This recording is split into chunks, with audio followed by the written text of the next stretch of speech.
À 81 ans, Julio Iglesias, l'une des plus grandes légendes de la musique mondiale, brise enfin son silence. Après des décennies de rumeurs, de scandales et de secrets bien gardés, le crooner légendaire a décidé de tout révéler. Netflix vient de signer un accord historique pour raconter sa version de l'histoire. Et ce qu'il s'apprête à dévoiler va choquer le monde entier. Des amours tumultueuses aux tragédies cachées, découvrez aujourd'hui les confessions les plus intimes de Julio Iglesias. Abonnez-vous à Les Célébrités du Monde et activez la cloche pour ne manquer aucune révélation exclusive sur vos stars préférées. Julio Iglesias. Ce nom résonne dans le cœur de millions de personnes à travers le monde. Avec plus de 300 millions d'albums vendus, il est l'un des artistes les plus populaires de tous les temps. Ses ballades romantiques ont fait pleurer, rêver et aimer des générations entières. Mais derrière cette voix de velours et ce sourire de séducteur se cache une vie extraordinaire, marquée par des drames, des passions dévorantes et des secrets soigneusement préservés. Pendant des années, des livres ont été écrits sur lui, des documentaires réalisés, des rumeurs colportées. Mais jamais Julio n'avait donné sa version des faits, jusqu'à maintenant. Pendant des années, il y a eu tant de spéculations, tant de livres et de documentaires sur ma vie auxquels je n'ai jamais participé, a confié le chanteur. Maintenant, j'ai décidé de révéler la vérité sur mon parcours. Cette décision marque un tournant historique. Pour la première fois, Julio Iglesias va raconter lui-même son histoire, sans filtre, sans censure.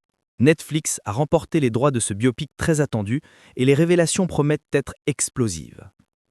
Mais qu'est-ce qui a poussé cet homme habituellement si discret sur sa vie privée à finalement tout dévoiler? Quel secret va-t-il révéler?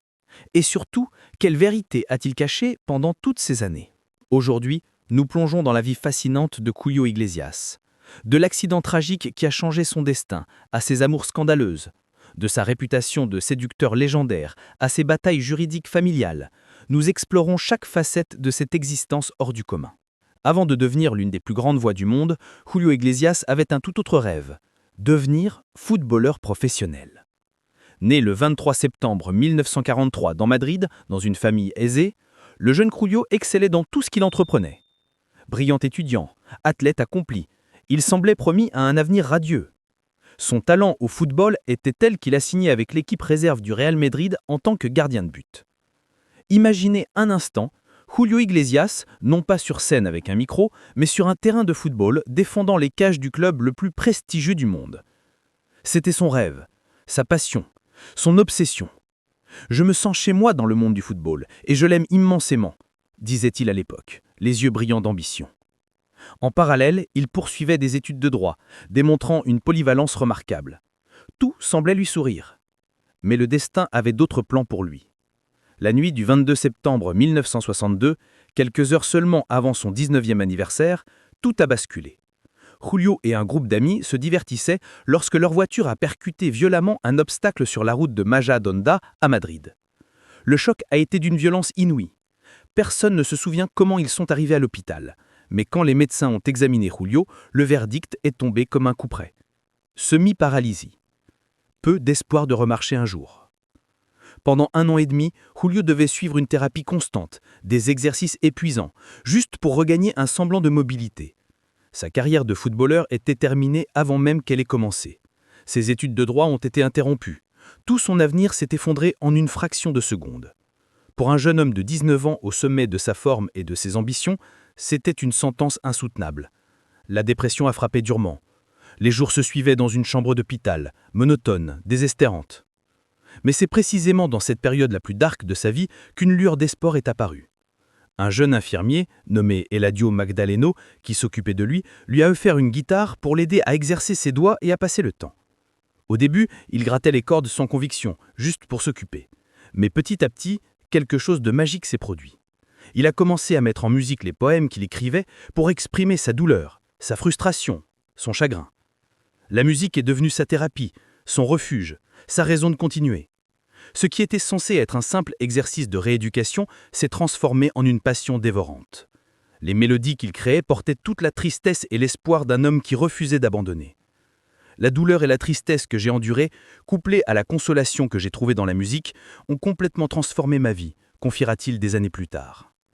Une partie de sa convalescence s'est déroulée à Peñíscola, une ville côtière de Castellón, où sa famille passait ses étés. Là, il jouait de la musique dans les petits établissements de la vieille ville, faisant des duos avec des musiciens locaux. C'était ses premiers pas timides vers une carrière qu'il n'avait jamais envisagée. Son père, touché par cette renaissance, a même ouvert un hôtel à Peñíscola, lui donnant le nom d'une de ses premières chansons, Hey. Après avoir retrouvé sa force physique, Julio a repris ses études et s'est rendu à Londres pour perfectionner son anglais. Il a séjourné à Ramsgate, puis à Cambridge. Le week-end, il se produisait dans un pub local, chantant des reprises de Tom Jones, Engelbert Humperdinck et The Beatles.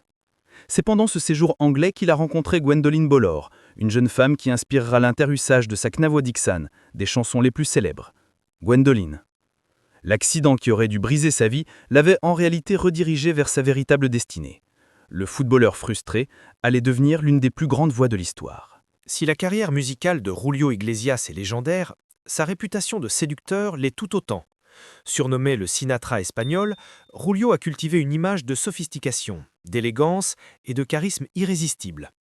Mais combien de cette réputation est réelle et combien relève du mythe soigneusement entretenu? J'étais un homme flirteur, vous voyez ce que je veux dire, a-t-il admis avec un sourire en coin. J'étais un gars de rock'n'roll à l'époque. À mesure que sa musique grimpait dans les classements internationaux, sa vie amoureuse devenait elle aussi un sujet de fascination mondiale. Les tabloïds adoraient raconter ses conquêtes supposées, créant une aura de mystère et de séduction autour du chanteur. La rumeur la plus folle? Qu'il aurait eu des relations avec 3000 femmes. Oui, vous avez bien lu, 3000. Quand des journalistes britanniques l'ont confronté à cette affirmation, Julio a réagi avec son humour caractéristique. « C'est vous, les Britanniques, qui avez lancé tout ça », a-t-il ri. « Mon manager m'a parlé de ces rumeurs lors d'un séjour à Londres. J'ai éclaté de rire et je leur ai dit « Ne dites à personne que ce n'est pas vrai ». En 2014, interrogé à nouveau sur le sujet, il a ajouté avec malice « Maintenant, le nombre est probablement monté à 20 000 ». Mais derrière les blagues et les sourires se cache une vérité plus nuancée. Julio a toujours insisté sur le fait qu'il respecte profondément les femmes. « Je ne compte pas les chiffres, je respecte énormément les femmes. J'apprends d'elles et je les adore ». Il a également souligné que les fantasmes des tabloïds ne reflétaient pas les relations profondes et significatives de sa vie. En tant que père de 8 enfants, il a toujours affirmé que les vraies connexions humaines étaient bien plus importantes que les aventures passagères.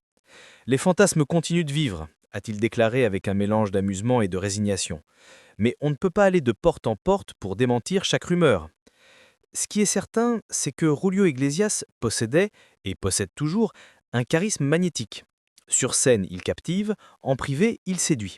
Cette combinaison de talent, de prestance et d'aura romantique a fait de lui bien plus qu'un chanteur, une véritable icône du romantisme latin. Mais cette réputation a aussi eu un prix. Elle a compliqué ses relations familiales, alimenté les tensions dans ses mariages et créé une image publique dont il n'a jamais pu totalement se défaire.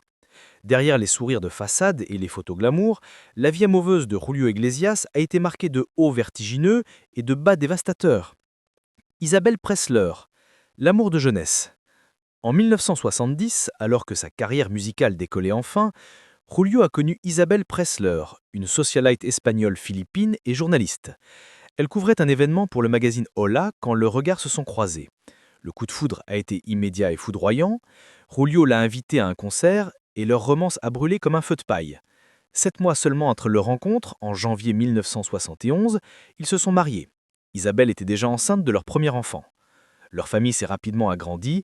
Chabeli est né en 1971, suivi de Julio Jr. en 1973 et enfin Enrico en 1975. Oui, le futur Enrique Iglesias qui deviendra lui-même une superstar mondiale. Sur le papier, tout semblait parfait. Le couple était constamment photographié, incarnant le glamour et la réussite, mais sous cette surface lisse, des fissures profondes commençaient à apparaître. À mesure que la carrière de Julio explosait, il passait de plus en plus de temps en tournée à travers le monde, des mois entiers loin de la maison. Isabelle se retrouvait seule à élever leurs 3 jeunes enfants, sa frustration grandissant jour après jour. Puis sont venues les rumeurs. Des voix de femmes inconnues répondant aux appels téléphoniques dans les chambres d'hôtel de Julio, des absences inexpliquées, des excuses qui sonnaient de plus en plus creux. Isabelle savait. Comment ne pas savoir? Mais pendant un temps, elle a choisi de fermer les yeux, de préserver l'image de la famille parfaite. Jusqu'au jour où elle n'a plus. En 1979, Julio et Isabelle ont annoncé leur séparation.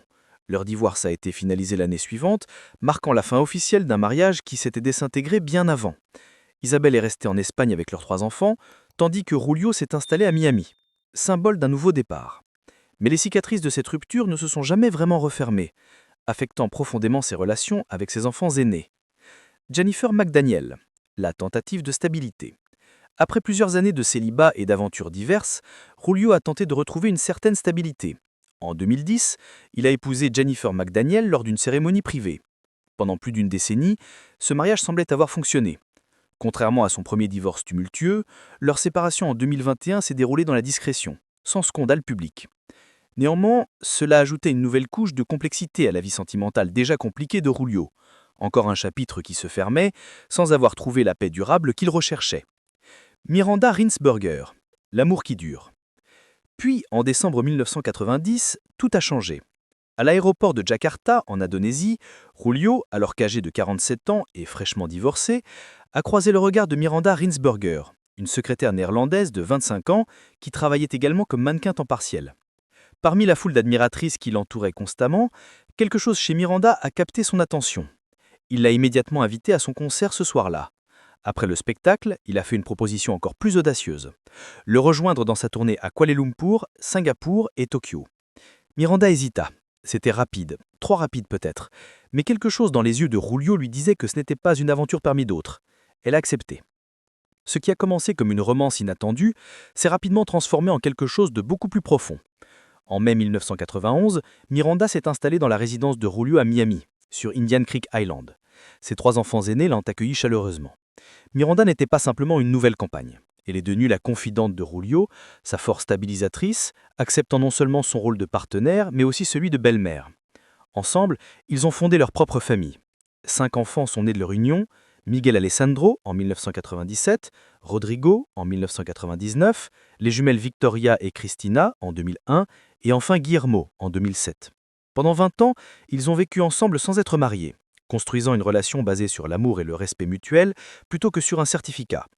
Puis, en août 1919, ils ont finalement décidé de rendre leur union officielle. La cérémonie intime s'est déroulée dans le domaine privé de Julio, Cuatro Lunas, à Marbella. Seuls leurs 5 enfants et le personnel du domaine étaient présents. Miranda portait de robes blanches sur mesure créées par Oscar de la Renta, leur ami proche et icône de la mode. La cérémonie, empreinte de touches traditionnelles, comprenait un gâteau, un baiser émouvant et le lancer du bouquet aux membres féminins du personnel. Nous avons choisi de nous marier ici parce que ma femme et moi avons un amour profond pour l'Espagne. Et nous sommes très heureux dans notre maison de Marbella, a-t-il expliqué Julio. Quand on lui a demandé pourquoi ils avaient attendu 20 ans pour se marier, Julio a répondu avec sagesse. Ce n'est pas que nous avons attendu par hésitation, c'était simplement le moment juste. Ces 20 ans ont été remplis d'émotions, d'admiration pour elle et de mémoires magnifiques que je revivrai sans hésiter. Au fil des années, Julio n'a jamais caché son admiration pour Miranda. Dans ses messages d'anniversaire et lors d'interviews, il exprime régulièrement son amour et sa gratitude. Sans Miranda, mon esprit serait probablement bloqué dans le présent, voire tourné vers le passé, a-t-il confié. Elle est la raison pour laquelle je regarde l'avenir avec enthousiasme. Ces dernières années, le couple a adopté un arrangement de vie inhabituel, mais qui fonctionne pour eux. Miranda réside avec leurs enfants à Miami, tandis que Julio passe la plupart de son temps en République dominicaine, où il se sent profondément enraciné. Cette distance physique pourrait sembler problématique, mais elle n'a en rien affaibli leur relation. Grâce à l'avion privé de Julio, ils peuvent voyager facilement entre leurs foyers, maintenant un lien fort malgré la séparation géographique. « Tu es la femme de ma vie », répète souvent Julio, un sentiment qu'il a exprimé publiquement de nombreuses fois. En octobre 2022, pour le 57e anniversaire de Miranda, Julio a encore une fois rendu hommage à leur amour sur les réseaux sociaux. « Je veux te dire combien je t'aime et combien je suis reconnaissant de t'avoir à mes côtés depuis 32 années merveilleuses. Nous avons partagé des rires, des larmes et des aventures, et nous avons construit une belle famille avec nos 5 enfants adorés. Tu es la raison de mon bonheur et le pilier de notre vie ensemble. » Partie 2, le séducteur légendaire. Mythe ou réalité? Si la carrière musicale de Julio Iglesias est légendaire, sa réputation de séducteur l'est tout autant. Surnommé le Sinatra espagnol, Julio a cultivé une image de sophistication, d'élégance et de charisme irrésistible. Mais combien de cette réputation est réelle et combien relève du mythe soigneusement entretenu? « J'étais un homme flirteur, vous voyez ce que je veux dire », a-t-il admis avec un sourire en coin. « J'étais un gars de rock'n'roll à l'époque. » À mesure que sa musique grimpait dans les classements internationaux, sa vie amoureuse devenait elle aussi un sujet de fascination mondiale. Les tabloïds adorent à raconter ses conquêtes supposées, créant une aura de mystère et de séduction autour du chanteur. La rumeur la plus folle? Qu'il aurait eu des relations avec 3000 femmes. Oui, vous avez bien lu, 3000. Quand des journalistes britanniques l'ont confronté à cette affirmation, Rulio a réagi avec son humour caractéristique. « C'est vous les Britanniques qui avez lancé tout ça », a-t-il ri. « Mon manager m'a parlé de ces rumeurs lors d'un séjour à Londres. J'ai éclaté de rire et je leur ai dit « Ne dites à personne que ce n'est pas vrai ». En 2014, interrogé à nouveau sur le sujet, il a ajouté avec malice « Maintenant, le nombre est probablement monté à 20 000 ». Mais derrière les blagues et les sourires se cache une vérité plus nuancée. Rulio a toujours insisté sur le fait qu'il respecte profondément les femmes.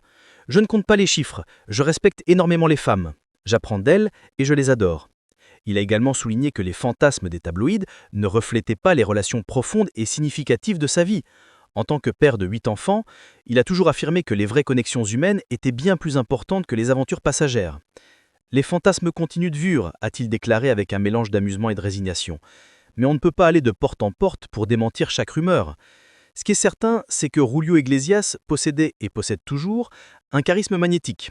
Sur scène, il captive, en privé, il séduit. Cette combinaison de talent, de prestance et d'aura romantique a fait de lui bien plus qu'un chanteur, une véritable icône du romantisme latin. Mais cette réputation a aussi eu un prix. Elle a compliqué ses relations familiales, alimenté les tensions dans ses mariages et créé une image publique dont il n'a jamais pu totalement se défaire. Derrière les sourires de façade et les photos glamour, la vie amoureuse de Rulio Iglesias a été marquée de hauts vertigineux et de bas dévastateurs. Isabelle Presley, l'amour de jeunesse. Isabelle Presley était la femme de sa vie. Mais sa vie n'a pas été facile tout au long de sa vie. Faisant référence à son premier mariage, il simplement dit qu'elle ne regrette rien. Mais toutes les histoires de famille de Rulio ne sont pas aussi harmonieuses. L'une des affaires les plus controversées et les plus médiatisées de sa vie concerne Javier Sánchez Santos, un homme qui affirme être son fils biologique. Cette saga juridique a duré plus de 30 ans et continue de hanter la réputation du chanteur. Javier Sánchez Santos est né en 1992. Sa mère, Maria Edith Santos, une danseuse portugaise, a toujours affirmé avoir eu une liaison avec Rulio Iglesias, qui aurait résulté en la naissance de Javier. Depuis le début des années 1990, Javier et sa mère ont poursuivi Rulio en justice, exigeant un test de paternité et une reconnaissance officielle. Rulio a refusé catégoriquement, utilisant toutes les ressources juridiques à sa disposition pour bloquer l'affaire. Pendant des décennies, le dossier a stagné dans les tribunaux espagnols. Rulio refusait de se soumettre à un test ADN et ses avocats trouvaient constamment des moyens de retarder les procédures. Selon le journaliste Fermín Cabanillas, qui a écrit un livre sur cette affaire, Rulio avait donné des instructions strictes à son personnel de ne jamais accepter les convocations judiciaires à ses propriétés, prolongeant ainsi indéfiniment le processus. Mais en 2017, les enquêteurs ont trouvé une autre approche. Plutôt que d'essayer d'obtenir un échantillon ADN de Rulio lui-même, qui était constamment entouré de sécurité, ils ont ciblé son fils, Rulio Jr., dont la routine était plus prévisible. Pendant plus de 240 heures, des détectives privés ont suivi Rulio Jr. à Miami. Il fréquentait les mêmes lieux, un supermarché local, une plage où il faisait du surf. Utilisant une technique de surveillance discrète, ils ont finalement récupéré une bouteille d'eau que Rulio Jr. avait utilisée. Pour éviter d'éveiller les soupçons, les détectives ont loué une voiture de luxe à 3 000 $ par semaine. Malgré leur surveillance rapprochée, Rulio Jr. ne s'est jamais douté qu'il était suivi. Une fois les échantillons recueillis, il était crucial de préserver la chaîne de possession pour garantir la validité juridique des preuves. Les détectives ont transporté les échantillons dans des sacs de police transparents, documentant chaque étape. Les preuves ont été envoyées à un laboratoire à Saragosse, en Espagne. Le résultat était stupéfiant. Une correspondance ADN de 99,9% entre Rulio Jr. et Javier Sánchez Santos. Scientifiquement, il ne faisait aucun doute. Javier était bien le fils de Rulio Iglesias. Pourtant, même face à ces preuves irréfutables, Rulio a continué de refuser la reconnaissance. Ses avocats ont argué que la procédure de collecte d'ADN était douteuse, que les échantillons avaient pu être contaminés, que les résultats n'étaient pas recevables devant un tribunal. En 2019, un tribunal espagnol a finalement statué en faveur de Javier, le reconnaissant officiellement comme fils de Rulio Iglesias. Mais Rulio a fait appel. En 2020, la Cour suprême espagnole a renversé la décision, citant des technicités juridiques. L'affaire reste en suspens. En octobre 2023, l'avocat de Javier, Fernando Osuna, a annoncé des plans pour porter l'affaire devant la Cour européenne des droits de l'homme, à Genève. La science ne peut pas être marginalisée par la justice, a déclaré Ozuna avec passion. Les preuves génétiques devraient primer. Pour Javier, cette bataille n'est pas simplement une question d'argent ou d'héritage. C'est une quête d'identité, de reconnaissance, de vérité. Pendant plus de 30 ans, il a vécu dans l'ombre, sachant qui est son père, mais ne pouvant jamais l'appeler ainsi publiquement. Pour Julio, la situation est également déchirante. Reconnaître Javier signifierait admettre une infidélité de plus, complexifier encore davantage ses relations familiales déjà tendues et potentiellement ouvrir la porte à d'autres réclamations de paternité. Cette affaire soulève des questions éthiques profondes. À quel point les droits de la vie privée d'une célébrité l'emportent-ils sur le droit d'un enfant à connaître son père ? La science ADN devrait-elle automatiquement imposer une reconnaissance légale ? Et comment équilibrer les droits de tous les enfants impliqués, ceux reconnus et ceux qui ne le sont pas ? Pour l'instant, Javier continue de se battre, armé de preuves scientifiques irréfutables, mais toujours privé du nom de famille qu'il estime lui revenir de droit. En dehors de la controverse avec Javier Sánchez Santos, Julio Iglesias a officiellement 8 enfants reconnus, chacun ayant tracé son propre chemin dans la vie. Les 3 aînés avec Isabel Preisler. Chabeli Iglesias, née le 3 septembre 1971 à Madrid, est l'aînée.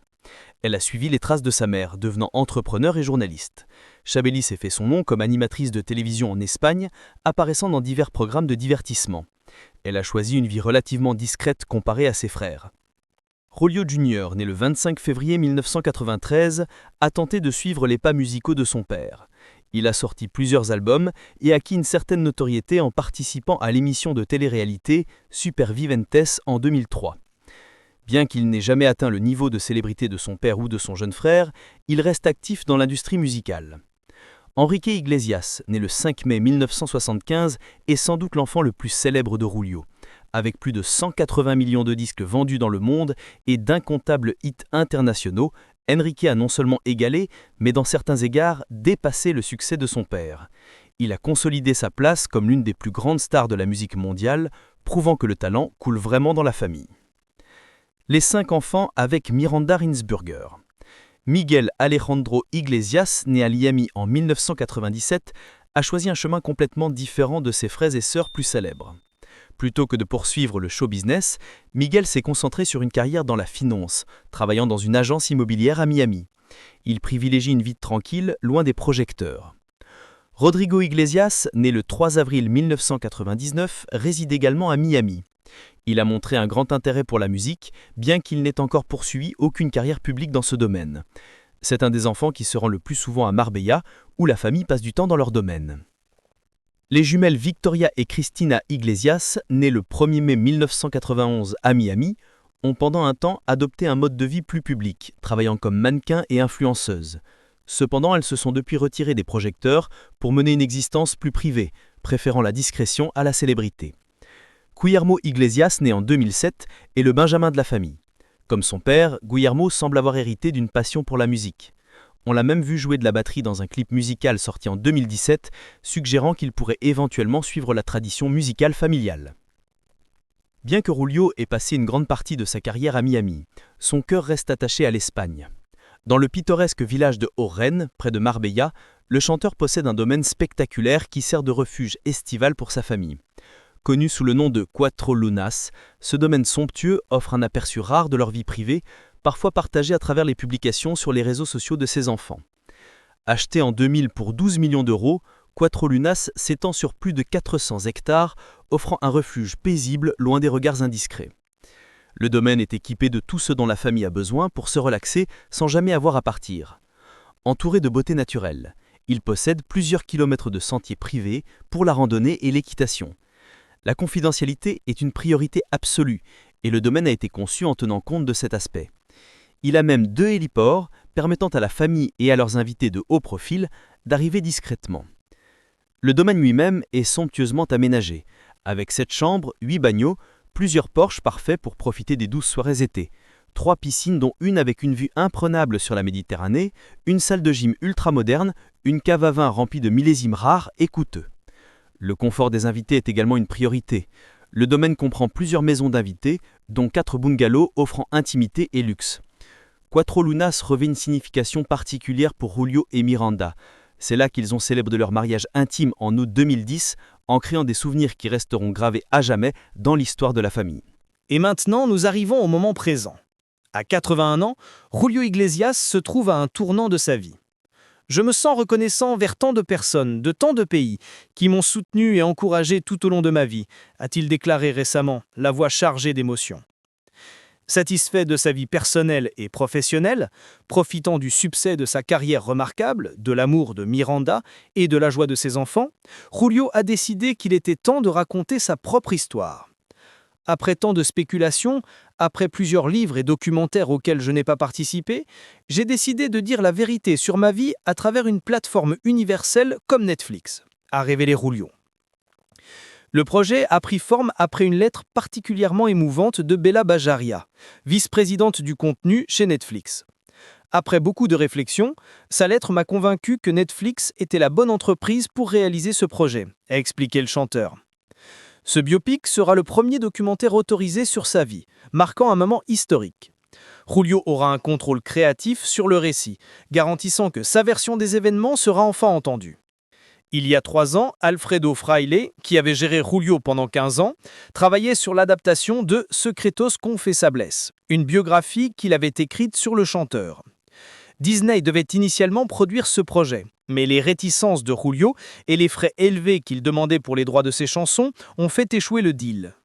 Après le décès tragique de Fraile des suites du Covid-19, ses enfants ont tenté de trouver une autre plateforme tout en persuadant Julio que le script honorait son héritage.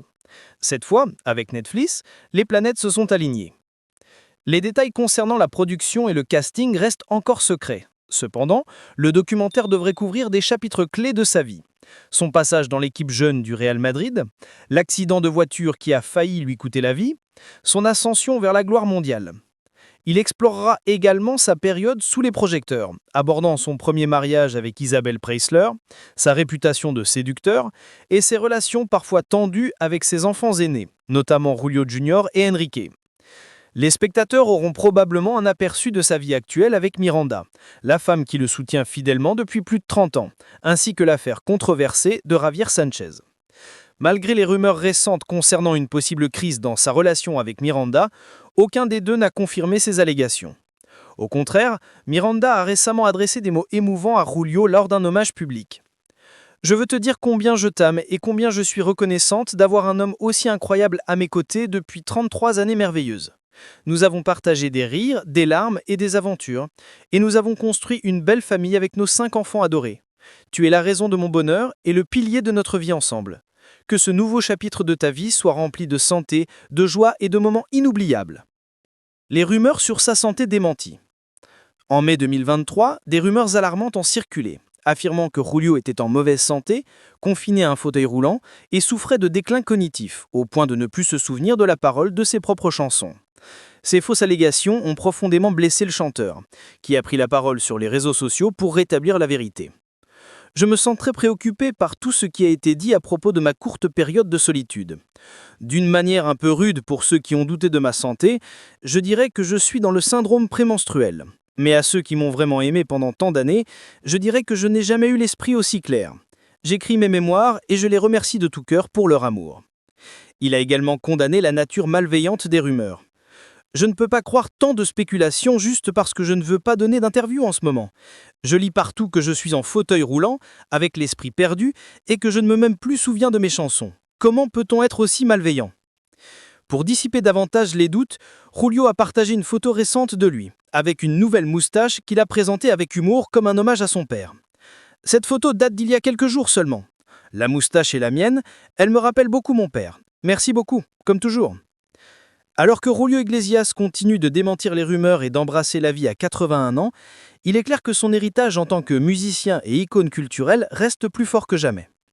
De ses messages émouvants sur les réseaux sociaux à son travail sur ses mémoires, Julio nous montre qu'il est toujours pleinement maître de son histoire. Un homme qui a transformé une tragédie en triomphe, qui a conquis le monde avec sa voix et qui a vécu une vie aussi tumultueuse que fascinante. Son parcours nous rappelle que derrière chaque légende se cache un être humain avec ses failles, ses regrets, ses amours et ses combats. Julio n'a jamais prétendu être parfait. Il a aimé, il a perdu, il a fait des erreurs, il a blessé des gens et il a été profondément aimé. Le biopic Netflix promet de révéler des facettes de sa vie que nous n'avons jamais vues. Des confessions sincères venues, des regrets avoués, des vérités longtemps cachées. Mais quelle que soit la vérité qui émergera, une chose reste certaine. Julio Iglesias a marqué l'histoire de la musique de manière indélébile. Ses chansons continueront de résonner dans les cœurs longtemps après que sa voix se soit étue. Alors qu'attendez-vous de ce biopic? Quelles révélations espérez-vous découvrir? Pensez-vous que Julio devrait reconnaître Javier Sanchez? Ou comprenez-vous son refus? Faites-nous part de vos pensées dans les commentaires ci-dessous. Et n'oubliez pas de liker cette vidéo, de vous abonner à Les Célébrités du Monde et d'activer la cloche de notification pour rester informé de toutes les actualités concernant Julio Iglesias et bien plus encore. Merci d'avoir regardé. Et souvenez-vous, chaque légende a une histoire.